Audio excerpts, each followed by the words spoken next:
नमस्कार दोस्तों, मैं doctor Arun Singh, gastroenterologist at Apollo civil hospital Bhopal में।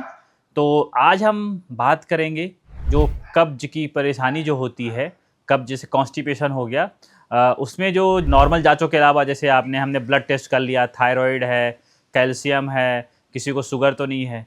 इसके अलावा जैसे जो होते हैं कुछ जैसे कि कोलोनोस्कोपी हो गई, तो उसके अलावा और कुछ इंपॉर्टेंट जो टेस्ट होते हैं क्या मतलब जैसे उनको करना चाहिए कि नहीं करना। जैसे एक हो गया मैनोमेट्री, तो हम आज बात करेंगे एनोरेक्टल मैनोमेट्री के बारे में कि कब्ज के अगर मरीज़ हैं तो उनमें ये क्यों करना चाहिए, उसके क्या फ़ायदे हैं और उससे कैसे समस्या का निदान किया जा सकता है। तो देखिए, कब्ज जो होता है, कब्ज जो होता है उसके 2-3 वजह होते हैं। एक तो ये होता है कि आपकी आंतों की चाल धीमी हो जाए, जिससे मोटिलिटी अच्छी नहीं है, कोलोनिक मोटिलिटी जिसको हम बोलते हैं, वो स्लो हो जाए। अगर सही तरीके से नहीं हो रही है तो उसकी वजह से जो आपका बड़ी बड़ी आंत है जैसे कोलोन है, वहाँ से मल का आगे जो मतलब प्रवाह है वो सही तरीके से नहीं हो पाता है। तो एक तो वजह ये होती है। दूसरा वजह क्या होता है कि जो कब्ज है वो बेसिकली आपके रेक्टम में तो पहुँच जाता है, लेकिन वहाँ से निकाल पाना, मतलब रेक्टम मतलब जो आपकी कोलोन का अंतिम वाला हिस्सा होता है उसको बोलते हैं।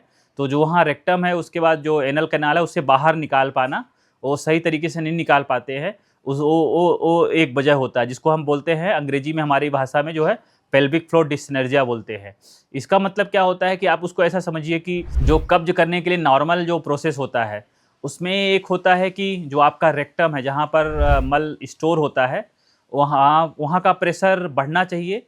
और जो उसके आगे का जो स्फिंक्टर होता है जिसको हम एक्सटर्नल एनल स्फिंक्टर बोलते हैं, उसमें रिलैक्सेशन होना चाहिए।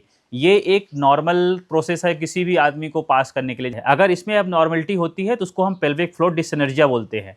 तो इसको जानने का तरीका क्या है कि हमारे पास जो इंस्ट्रूमेंट होता है जिसको हम मैनोमेट्री बोलते हैं, एनोरेक्टल मैनोमेट्री। मैनोमेट्री कई तरह की होती है। जैसे किसी को खाने में दिक्कत हो रही है तो उसके लिए हम इसोफेजियल मैनोमेट्री करते हैं। उसके अलावा फिर हमारे पास एंट्रोड्यूडनल मैनोमेट्री होती है, बिलियरी मैनोमेट्री होती है, साथ में एनोरेक्टल मैनोमेट्री होती है। ज़्यादा यूज में 2 ही आती है, इसोफेजियल मैनोमेट्री और एनोरेक्टल मैनोमेट्री। तो एनोरेक्टल मैनोमेट्री में हम क्या करते हैं कि फिर हम आपके जो मल का रास्ता है वहाँ से एक पतला सा तार होता है, उसको आपके अंदर शरीर के अंदर डालते हैं, मल के रास्ते के अंदर। और फिर हमारे पास कंप्यूटर स्क्रीन जो मशीन रहती है वहाँ पर हम उसको देखते हैं और उसमें हम तरह तरह के फिर आपको हम कुछ एक्शन बोलते हैं करने के लिए उसको उस समय। और फिर हम प्रेशर को चेक करते हैं, तो उसमें हम यही प्रेशर चेक करते हैं कि आपका रेक्टम का प्रेशर कितना रहा उस समय। जैसे आपको हमने बोलेंगे कि पुश करने के लिए, मोशन करने के लिए, जो नॉर्मली ये करता है इंसान जैसे मोशन पास करने के लिए, वैसी एक्टिविटी हम बोलते हैं करने के लिए वहाँ पर। तो जब पुश करेंगे तो हमको वहाँ पर दिखता है कि रेक्टम का प्रेशर कितना है, एक्सटर्नल एनल स्फिंक्टर का प्रेशर कितना है। अगर वहाँ पर प्रॉब्लम है तो फिर उसके हिसाब से हम डायग्नोसिस करते हैं। तो इस तरह मैनोमेट्री हमको मदद करता है कि जानने में कि वहाँ का प्रेशर सही तरीके से आ रहा है कि नहीं आ रहा है।